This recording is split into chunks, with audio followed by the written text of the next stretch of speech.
আসসালামু আলাইকুম আমার প্রিয় খামারি ভাই বোনেরা, আপনার খামারে যদি এই রোগটা থাকে তাহলে আপনি যতই মেডিসিন খাবান আর খাদ্য খাবান কখনোই সঠিক ওজন আসবে না।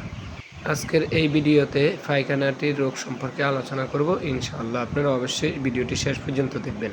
ভিডিওর স্ক্রিনে যে পায়খানাটা দেখতেছেন এটা হচ্ছে এন্টারাইটিসের সমস্যা, কক্সিডিয়াসের শুরু।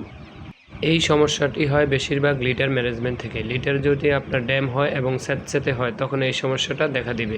যদি এই ধরনের পায়খানার সাথে এই লক্ষণগুলো দেখা যায় তাহলে অবশ্যই সাথে সাথে আপনি ট্রিটমেন্ট নেবেন। যেমন ওজন না বাড়া, খাবার কম খাওয়া, ঝিমিয়ে থাকা, পাতলা পায়খানা করা, পালক এলোমেলো থাকা। তাহলে আপনার প্রথম করণীয় হচ্ছে লিটারগুলো পরিষ্কার করে দেওয়া।